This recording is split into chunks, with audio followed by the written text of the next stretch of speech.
اعوذ باللہ من الشیطان الرجیم بسم اللہ الرحمن الرحیم یا ایہا الذین آمنوا ادخلوا فی السلم کافہ ولا تتبعوا خطوات الشیطان انہ لکم عدو مبین صدق اللہ مولانا العظیم۔ قابل قدر بزرگوں، دوستوں، بھائیوں، السلام علیکم ورحمۃ اللہ وبرکاتہ۔ یہ سورہ بقرہ کی ایک بہت اہم ترین آیت ہے۔ اس کا ترجمہ یہ ہے کہ اے ایمان والو، ادخلوا فی السلم کافہ، اسلام میں پورے داخل ہو جاؤ اور شیطان کے نقش قدم پر نہ چلو، اس کے پیچھے، شیطان کے پیچھے نہ چلو، اس لیے کہ انہ لکم، وہ تمہارا کھلا ہوا دشمن ہے۔ اس آیت پاک میں ایک بڑا اہم مضمون بیان کیا گیا ہے، بہت مختصر کر کے میں اسے بیان کرتا ہوں۔ یہ ہماری روزانہ کی ضرورت ہے۔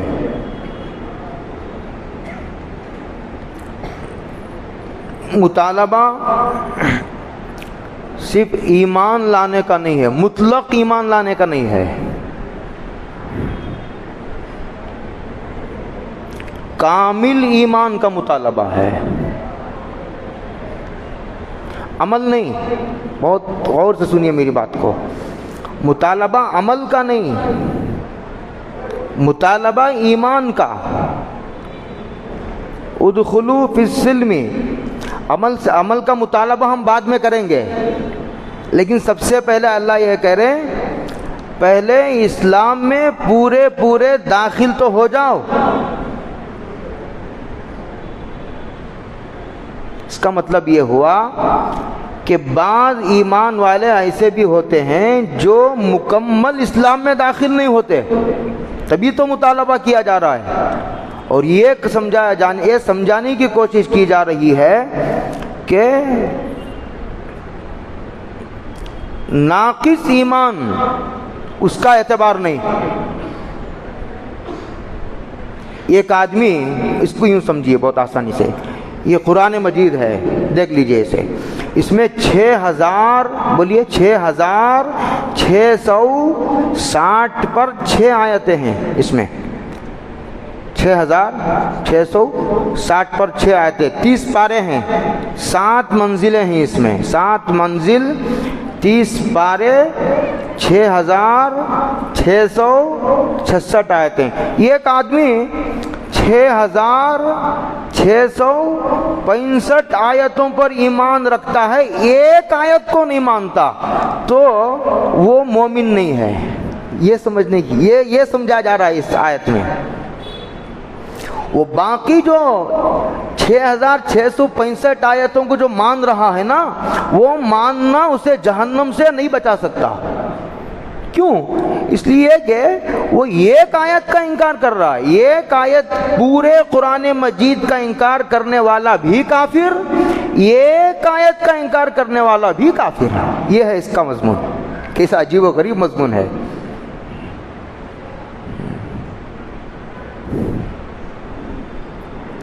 آگے دیکھیے، اب پہلے ترجمہ کر دیتا ہوں ورنہ ذہن سے نکل جاتی کوئی بات۔ اور آگے کہا، حوالہ کیسا دیا ہے دیکھیے، قرآن بہرحال قرآن مجید ہے، اور ایک بات یہ ہے خاص قرآن میں تو روزانہ قرآن پڑھتا ہوں، اور قرآن تقریباً 90% قرآن پڑھتے ہی سمجھ میں آتا ہے مجھے، اس لیے کہ اللہ تعالیٰ کی مجھ پر یہ عنایت یہ ہے کہ میں نے بڑے اکابر سے قرآن مجید پڑھا ہے، سمجھا ہے اسے، اور کلاس میں بھی سمجھا ہے، باہر بھی جا کر کے گھر کے دروازے کے دھکے کھا کے سمجھا ہے میں نے۔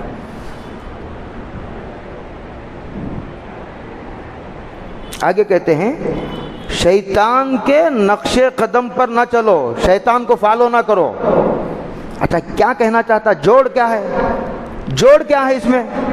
دیکھو آیت کے پہلے اور دوسرے ٹکڑے میں جوڑ ہوتا ہے، جن میں جو مرضی آئی وہ تشریح کر دی، وہ نہیں چلے گی۔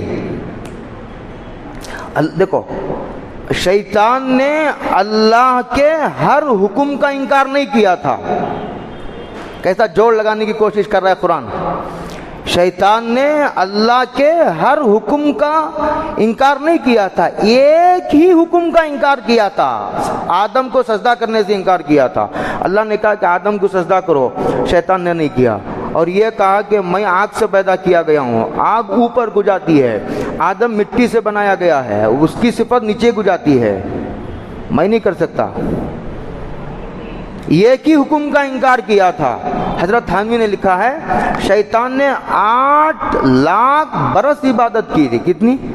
ایک دن 2 دن نہیں، 8 لاکھ برس عبادت کی تھی شیطان نے، لیکن انکار کیا تھا ایک ہی حکم کا۔ ایک حکم کے انکار نے ساری 8 لاکھ سال کی عبادتوں پر پانی پھیر دیا، اور ایک حکم پر اعتراض کرنے کی وجہ سے ہمیشہ ہمیشہ کے لیے مردود ہو گیا۔ اب یہ سارا قصہ سنا رہے اللہ، سنا کر کے ہم کو یہ کہنا چاہتا ہے کہ دیکھو عمل کا نمبر بعد میں، فی الحال عمل کرنے کا مطالبہ نہیں ہے، پہلے جائزہ لینے کی دعوت دے رہا ہے۔ ہر آدمی ٹھنڈے دماغ سے کونے میں بیٹھ کر آنکھیں بند کر کے فون کا سوئچ آف کر کے یہ جائزہ لے کہ کیا میں دل کی گہرائیوں سے اسلام کو مانتا ہوں یا نہیں مانتا ہوں۔ پہلے تو مطالبہ یہ ہے، مطالبہ عمل کا نہیں ہے ابھی فی الحال۔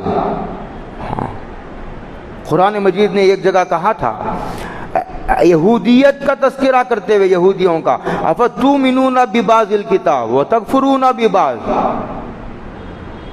3 احکامات دیے تھے یہودیوں کو، یہ خاص مسئلے میں قرآن نے ذکر کیا یہودیوں کا، اور یہ کہا ہم نے تم کو 3 حکم دیے تھے، 2 کو تو مٹی میں ملا دیے، 2 کو کیا کر دیا؟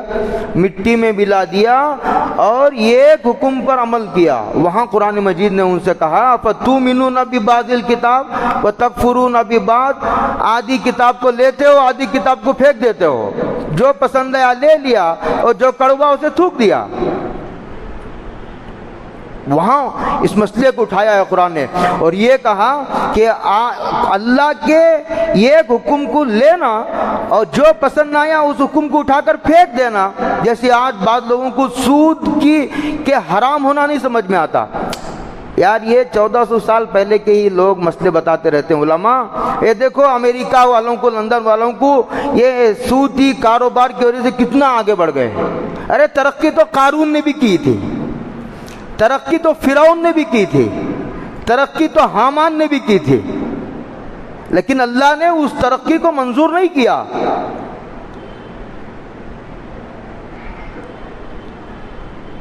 تو کہا قرآن مجید نے کہ ایمان میں تقسیم نہیں ہے،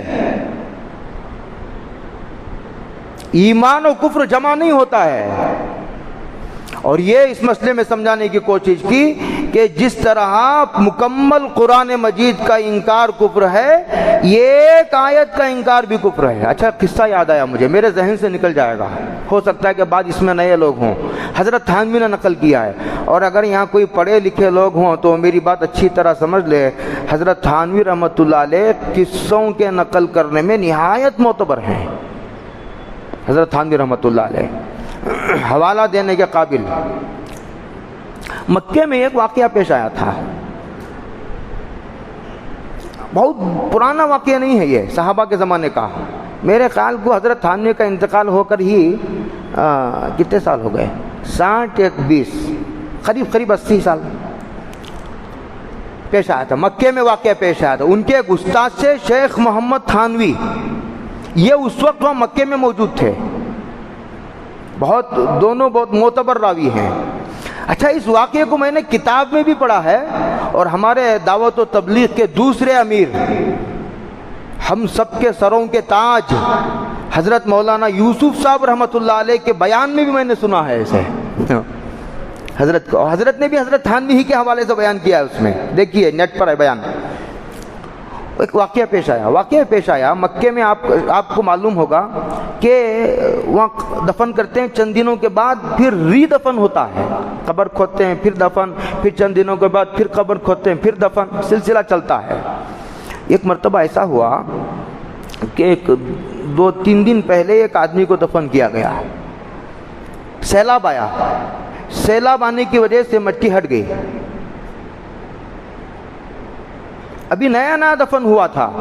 کیا عجیب و غریب ماجرا کیا دیکھتے ہیں کہ جس قبر میں ابھی چند دن پہلے ایک آدمی کو دفن کیا گیا تھا, اس قبر میں ایک عیسائی لڑکی سوئی ہوئی ہے. اللہ اکبر. بہت حیران ہوئے لوگ. اچھا, اور عجیب و غریب ایک واقعہ یہ پیش آیا وہاں کہ اس لڑکی کو پہچان, وہ لڑکی تھی فرانس کی. فرانس میں ایک چرچ تھا, وہ چرچ کا ایک فادر تھا, وہ فادر کی بیٹی تھی وہ. اچھا, فرانس کا ایک آدمی وہاں موجود تھا, اس لڑکی کو پہچانتا تھا. اسی کے ہاتھ پر وہ لڑکی اسلام قبول کی تھی, اور وہ اس لڑکی کا استاد تھا جو وہاں موجود تھا. تو خیر واقعہ یہ پورا پیش آیا. اس کو اب معاملہ کیا ہو, خبر میت غائب ہے قبر سے. خیر اس کے بعد یہ بات چرچا ہوتے ہوتے بڑا واویلا ہنگامہ ہوا, حکومت تک بات پہنچائی گئی. وہ آدمی بھی تھا فرانس کا, ایک جماعت کو تشکیل دی گئی. یہ جماعت گئی فرانس کو, یہ جماعت کہاں گئی؟ فرانس گئی. اور جس قبر میں اس لڑکی کو دفن کیا گیا تھا, اس لڑکی کی قبر کو کھود کر دیکھا گیا تو اس لڑکی کی قبر میں وہ لاش جو مکے میں دفن کی گئی تھی وہاں منتقل ہو گئی. وہاں کی لاش مکے کو منتقل ہو گئی, یہاں کی لاش فرانس منتقل ہو گئی. خیر وہ مسئلہ تو حل ہو گیا. وہ لڑکی بھی قریب میں اسلام قبول کی تھی, اس سے پڑھتی تھی وہ, اور وہ منتقل ہو گئی.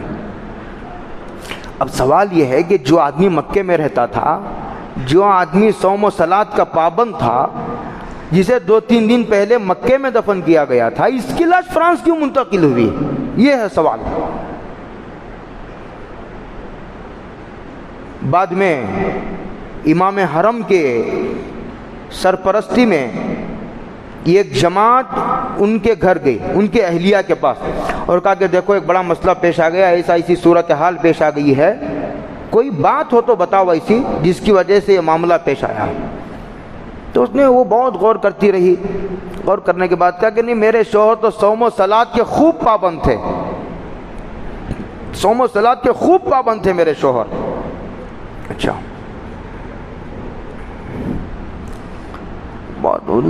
ساتھیوں نے کہا کہ دماغ پر زور ڈالو, سوچو کوئی واقعہ پیش آیا. یاد آ گیا بیوی کو. بیوی نے کہا کہ یاد تو آ گیا, لیکن واقعہ ایسا ہے کہ وہ سب کے سامنے بولنے کا نہیں ہے. تو پھر پردہ کرایا گیا. شیخ حرم قریب ہو گئے. ان کی بیوی نے کہا کہ جب بھی یہ مجھ سے ملاقات کرتے, ملاقات کے بعد یہ کہتے کہ عیسائیوں کے ہاں بڑی آسانی ہے, بیوی سے ملاقات کے بعد غسل کرنا ضروری نہیں ہے عیسائیوں کے ہاں, یہ بڑی آسانی ہے عیسائیوں کے ہاں. یہ انہوں نے کئی مرتبہ مجھ سے کہا.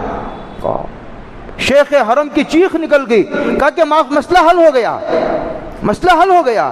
اسلام کے ایک حکم پر اعتراض موجود تھا دل میں, صوم و صلات کے پابند, مکے میں رہنے والے. اسی لیے میں ہمیشہ کہا کرتا ہوں عمل کا مسئلہ تو بات کا ہے, پہلے اس بات کو دل کی گہرائیوں سے دیکھو. ظاہر داری مخلوق کے سامنے چل جاتی ہے, دل میں ایک, زبان پر ایک, میرے سامنے چل جائے گا, اس کے سامنے کیا چلے گا؟ لن ینال اللہ لحومها ولا دماؤها ولکن ینالہ التقوی. دل میں کیا ہے کیا نہیں ہے وہ ہے تمہارا خدا ہے. قیامت کے دن فیصلہ جنت جہنم کا جو فیصلہ ہوگا وہ ووٹر آئی ڈی کی بنیاد پر نہیں ہوگا, وہ آدھار کارڈ کی بنیاد پر نہیں ہوگا, برتھ سرٹیفکیٹ کی بنیاد پر نہیں ہوگا. دھوکے میں نہ رہیے. خدا کی لیسٹ میں جو مومن ہے اس کو جنت میں بھیجا جائے گا. اور عجیب و غریب آیت ہے ایک جگہ قرآن مجید میں, وہ حصل ما فی الصدور, کیا کیا جائے گا؟ سینوں کو چیر کر تمہارے کفر کو دکھایا جائے گا. کیا دیکھو, تم کو جہنم میں جانا ہے اور اس کی بنیاد یہ ہے, سینے سے کفر کو نکال کر دکھایا جائے گا. فیصلے کی بنیاد بتائی جائے گی. اگر کسی کے دل میں ایمان ہے, ایمان کو بتایا جائے گا اور کہا جائے گا کہ جنت میں جاؤ, اور جنت میں اس لیے بھیجتے ہیں کہ تم مومن ہو, اندر سے مومن ہو. ہمارے مولانا پونا والے یونس صاحب, بہت لوگوں نے دیکھا ہے, وہاں یونس صاحب پونا والے, وہ کہتے تھے ایمان کا فاصلہ ایک بالشت ہے. دیکھ لیجئے ناپ کر, منہ سے سینہ کتنا دور ہے. کہتے تھے ایمان کا فاصلہ کتنا ہے؟ ایمان کا سفر ایک بالشت ہے. زبان کے بول اگر زبان پر ہی رہے اسی کو کہتے ہیں نفاق, اگر زبان کے بول دل میں اتر گئے اسی کو کہتے ہیں ایمان. سمجھے؟ ہاں, زبان کا ایمان معتبر نہیں ہے, یہ دل کا ایمان ہے. اللہ اکبر. اس ایک مسئلے پر اعتراض نے, پتہ نہیں روزانہ کتنی لاشیں منتقل ہو رہی ہیں یہاں سے مدینہ, اور کتنی مدینے سے پتہ نہیں یہاں منتقل ہو رہی ہیں. بہت ڈرنے کی بات ہے. روزانہ اندر ہو رہی ہے کچھ نہ کچھ نظام حرکت میں, پورا غیب کا نظام حرکت میں ہے, نظر نہیں آتا.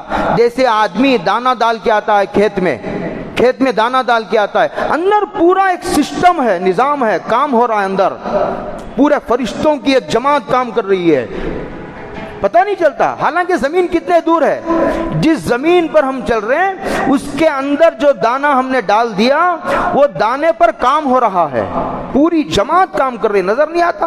اسی طرح پورا اندر کا ایک غیبی نظام ہے جو کام ہو رہا ہے. تو وَلَا تَتَّبِعُوا خُطُوَاتِ الشَّيْطَانِ, ایمان والو عقیدے کے اعتبار سے پہلے اسلام میں داخل ہو جاؤ.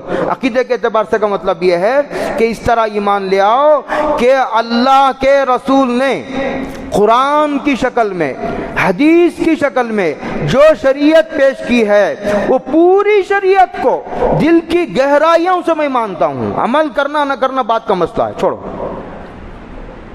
ہمارے بڑے حضرت ابو صوصب رحمۃ اللہ علیہ, دیکھا آپ میں سے بعض لوگوں نے, وہ بڑے عجیب بات فرماتے تھے. وہ کہتے تھے کہ گناہ کو گناہ سمجھو پہلے. کیا کہتے تھے؟ توبہ بعد میں کرنا, لیکن پہلے گناہ کو گناہ سمجھو. گناہ کو گناہ سمجھو گے تو توبہ کی توفیق ہوگی, کبھی نہ کبھی ہوگی. ایک آدمی سود کھا رہا ہے, ارے سود کو حرام سمجھ کر بھی تو کھایا جا سکتا ہے, یہ سود کو حلال بنا کر ہی کھانا ضروری ہے. علم کا ادنا نفع یہ ہے کہ آدمی حلال کو حلال, حرام کو حرام سمجھتا ہے, یہ علم کا ادنا نفع ہے. اگر علم نہ ہو تو جہالت کی سب سے بڑی سزا یہ ہے کہ آدمی پھر کبھی حلال کو حرام اور حرام کو حلال سمجھنے لگتا ہے. یہ جہالت کی سزا ہے. تو سب سے پہلے اسلام میں داخل ہو جاؤ. اور کیسے داخل ہو؟ پورے کریں گے انشاءاللہ, ہاں, دل سے, کوئی زبردستی نہیں. قانون بدن پر لاگو کیا جا سکتا ہے, تمہارے دل تک کوئی حکومت نہیں پہنچ سکتی. اللہ اکبر. پولیس کی حکومت, پولیس کا ڈنڈا تمہارے بدن تک, دل تک اللہ دیکھ رہے ہیں, یہ یاد رکھ لیجئے. دوسرا, اچھا یہ ایک آدمی پوری شریعت کو تسلیم کر لیا, اب نمبر ہے عمل کا. اب نمبر کس کا ہے؟ عمل کا نمبر ہے. اب کوشش کرو کہ ہم 100% شریعت پر عمل کریں گے. پہلے تو مان لیا کہ اسلام نے, حضور نے جو شریعت پیش کی ہے وہ زندگی گزارنے کا سب سے بہترین نظام ہے. مانو گے انشاءاللہ یا نہیں مانو گے؟ یا بھی کوئی شک ہے, ڈاؤٹ ہے, بھی کوئی خرخشہ ہے, اعتراض ہے, خلجان ہے؟ اعتراضات کے کانٹے یہ یوٹیوب کے ذریعے سے چبوئے جا رہے ہیں. بہت چوکنا رہنے کی ضرورت ہے نوجوان نسلوں کو. ہزاروں لاکھوں ویب سائٹ ہیں, اس میں 70% ویب سائٹ قادیانیوں اور شیعہ کے ہیں, یہودیوں کے ہیں, عیسائیوں کے ہیں. یہ قادیانی ہے, لاکھوں نام سے الگ الگ ویب سائٹ ہیں قادیانیوں کے. اسی لیے یوٹیوب کی بنیاد پر تم اسلام کو سمجھنے کی کوشش نہ کرو، بہہ جاؤ گے، دھوکے میں پڑ جاؤ گے. تو دوسرا نمبر ہے پوری شریعت پر عمل کرنے کی کوشش کرو، جتنا ہو سکتا ہے اتنا تو کرو. ہاں، ایسا نہیں کہ نماز میں تو حضور کی شریعت لے لی، کپڑے حضور کے پسند نہیں، چہرہ حضور کا پسند نہیں. عجیب و غریب بات ہے، بیانات جب سیرت کے بیانات ہوتے ہیں ہم کہتے ہیں کہ دنیا میں حضور سے زیادہ خوبصورت کوئی بچہ نہیں پیدا، کوئی نبی بھی نہیں، کوئی نبی بھی حضور سے زیادہ خوبصورت نہیں پیدا ہوا. یہ ہم بیانوں میں کہتے ہیں، لیکن ہم کو حضور کا چہرہ پسند نہیں. حضور نے جو شادی کا نظام دیا، کاروبار کا نظام دیا، اخلاق کا نظام دیا، سیاست کا نظام دیا، لباس کا نظام دیا، ظاہر و باطن کا نظام دیا، پوری شریعت کا، ہر ڈپارٹمنٹ کی شریعت کو میں تسلیم کرتا ہوں. کریں گے انشاءاللہ. یہ ہے ہاں یا ایھا الذین آمنوا. اور عجیب و غریب مزے کی بات ہے اس میں، آخری بات ختم ہو رہی میری بات، گھڑی دیکھ رہا ہوں. مولانا نے بھی کہہ رکھا ہے مجھے 25 کے اندر ختم کر دو. مولانا نے یہاں یہ کہنا چاہیے تھا قرآن مجید کو، ایمان والو ادخلوا فی الاسلامی، اسلام میں، لیکن اس کے بجائے لفظ لایا ہے سلم، سین لام میم. سلم کے معنی آتے ہیں صلح کرنے کے، سمجھوتے کے. اس کے مقابلے میں آتا ہے بغاوت. اس کا مطلب یہ ہوا اسلام کے کسی حکم کا انکار کرنا یہ خدا سے بغاوت کرنے کے برابر ہے. اللہ اکبر، کیا طاقتور مضمون ہے. ادخلوا فی السلم کافہ. آخری بات، یہ جو آیت نازل ہوئی اس کا پس منظر سن لیجئے. اب ملک کے ایک مسئلے سے میں اسے جوڑنا چاہتا ہوں، وہ سن لیجئے، بہت اہم ہی ہے. ابھی عام مضمون ہے آیت کا جو میں نے بیان کیا ہے. اب ایک اور، عبداللہ بن سلام یہودیوں کے بہت بڑے عالم تھے. سنا کہ حضور نے نبوت کا دعویٰ کیا ہے مدینے میں، اپنی ایک جماعت کے ساتھ حاضر ہوئے. بہت بڑی سعادت مندی ہے جب کوئی حق بات سامنے آ جائے آدمی سر جھکا دے. ایک مرتبہ حضرت عمر کی مجلس چل رہی تھی، حضرت عمر کی، تو ایک اس میں چھوٹی عمر کے ایک آدمی بیٹھے ہوئے تھے، صحابی. انہوں نے کوئی بات کہہ دی، حضرت فاروق اعظم کو غصہ آیا، جلالی تھے، بہت غصہ آیا. تو وہاں ایک حر بن زید کوئی صحابی ہیں، انہوں نے فوراً قرآن مجید کی آیت پڑھی والکاظمین الغیظ. یہ پڑھتے ہی حضرت عمر سر جھک گئے. حضرت عمر کانا وقافا عند امر اللہ، کانا وقافا عند کتاب اللہ. ہاں، سنا کہ مدینے میں محمد نے صلی اللہ علیہ وسلم نے نبوت کا دعویٰ کیا، چلو چل کے دیکھتے ہیں. اس لیے کہ پہلی کتاب کے عالم تھے، حضور کی علامتیں، نشانیاں، چال ڈھال، چہرہ، مہرہ سب کا ذکر تھا. اس لیے قرآن مجید نے ایک جگہ کہا کیا سمجھتے ہو کہ اہل کتاب حضور کو نہیں پہچانتے؟ میدان میں 100 بچے کھیل رہے ہوں، ان 100 بچوں میں میرا بچہ بھی ہے، تو کیا میرے بچے کے پہچاننے میں غلطی کروں گا؟ کیا خیال ہے؟ قرآن نے کہا کہ اس طرح نبی کو پہچانتے ہیں یہ اہل کتاب، ہرس کی وجہ سے، لالچ کی وجہ سے، مستی کی وجہ سے، گھمنڈ، تکبر نے، غرور نے ان کو ایمان جیسی عظیم الشان دولت تک سے محروم کر دیا. اللہ اکبر، تکبر اتنی بری بلا ہے مولانا، ایمان تک سے محروم کر دیتا ہے. اللہ اکبر. بہت مشہور ہو رہا ہو، کیا ہے، بہت مشہور ہوتا جا رہا ہوں. کسی نئے شاعر کے اشعار ہیں، بہت مشہور ہوتا جا رہا ہوں، خود سے دور ہوتا جا رہا ہوں، خود سے دور ہوتا جا رہا ہوں، یقیناً اب مجھے ٹھوکر لگے گی، بہت مغرور ہوتا جا رہا ہوں. اللہ ہماری حفاظت فرمائے. تو عبداللہ بن سلام اپنی ایک جماعت کے ساتھ حضور کی خدمت میں آئے اور آ کر کے نبوت کے دلائل معلوم کرنے آئے تھے. آپ نبی ہیں، اس کا کیا پروف ہے، دلائل معلوم کرنے آئے تھے. لیکن جب دیکھا چہرہ تو ہاتھ بڑھا دیا، حضور کلمہ پڑھا دیجئے. ساتھیوں نے کہا دلائل معلوم کرنے آئے تھے، یہاں تو دل دے بیٹھے، دیکھتے نہیں ہو. عبداللہ بن سلام نے کہا دیکھتے نہیں ہو، یہ چہرہ جھوٹے کا ہو سکتا ہے؟ ایسا چہرہ تو اللہ نے کسی نبی کو بھی نہیں دیا. چرچا ہے حضرت یوسف کی خوبصورتی کا. اللہ اکبر. اگر حضرت یوسف حضور کا حسن دیکھ لیتے شرما جاتے. اتنا حسین بنایا تھا حضور کو. ملا علی قاری نے لکھا ہے اگر حضرت رسول اللہ صلی اللہ علیہ وسلم کے جلال کے جمال کے اگر پورا وہ اپنے اصلی رنگ میں ظاہر ہو جاتا, ملا علی قاری نے لکھا ہے ایک جگہ, تو پھر دنیا تاب نہیں لا سکتی اس کی. یہ لکھا ہے. خیر, عبداللہ بن سلام اسلام لے آئے. ان کے ہاں دودھ اور اونٹ کا گوشت یہ جو ہے ان کے ہاں حرام ہے, اور اسلام میں کھانا کوئی فرض نہیں. مسئلہ بہت توجہ سے سنیے, میں اب ہندوستان کے ایک مسئلے سے اس کا جوڑ لگانا چاہ رہا ہوں. اب ضرورت پڑ گئی ہے بہت کھل کر سمجھانے کی, اشاروں میں سمجھتے نہیں. تو عبداللہ بن سلام نے اونٹ کا گوشت اور دودھ استعمال کرنے سے پرہیز کیا. استعمال نہیں کرتے تھے, اس لیے کہ اسلام میں دودھ استعمال کرنا اور اونٹ کا گوشت کھانا ضروری نہیں ہے, فرض نہیں ہے, اور یہودیوں میں حرام ہے. نہیں کھایا تو اس مذہب کی بھی رعایت ہو جائے گی, اور اسلام میں کوئی فرض نہیں ہے کھانا, نہ دودھ نہ اونٹ کا گوشت. تو دونوں مذہبوں پر بیک وقت عمل ہو جائے گا. یہ عبداللہ بن سلام کا یہ خیال تھا. قرآن مجید کی آیت نازل ہو گئی, کہا کہ دیکھو اسلام میں آنا ہو تو پورے طرح آ جاؤ, آدھے تیتر آدھے بٹر نہیں چلے گا.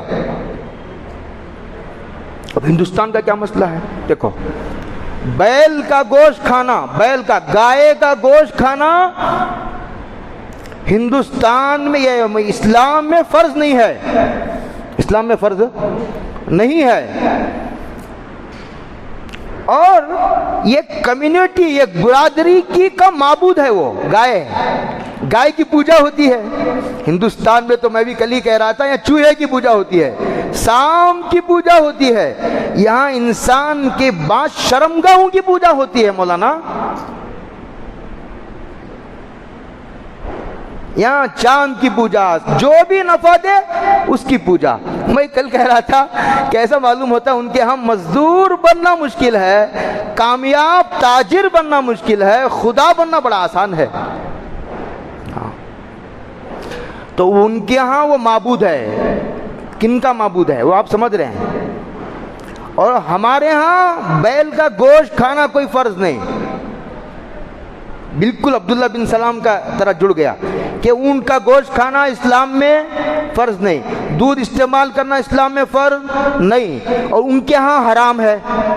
یہودیوں کے ہاں وہ دونوں کی رعایت کرنا چاہتے تھے. اسی لیے علماء نے لکھا اگر کوئی آدمی اپنے کسی عذر کی وجہ سے, طبیعت کی وجہ سے, گوشت کھانے سے کبھی الرجی ہو جاتی ہے, سٹ نہیں ہوتا, اس وجہ سے نہیں کھاتا ہے, ٹھیک ہے, لیکن یہ ہندوؤں اور مشرکوں کے معبود ہونے کی وجہ سے اگر بیل کا گوشت نہیں کھاتا ہے, تو بہت سارے علماء نے کتابوں میں یہ لکھا ہے کہ یہ شرک کا شعبہ ہے. اللہ اکبر. ایسا کسی عقیدے کی وجہ سے کسی چیز کو اپنے اوپر عملاً حرام کر لینا بھی ناروا ہے. کہاں تک علماء نے سوچ لگائی دیکھیے. اللہ اکبر.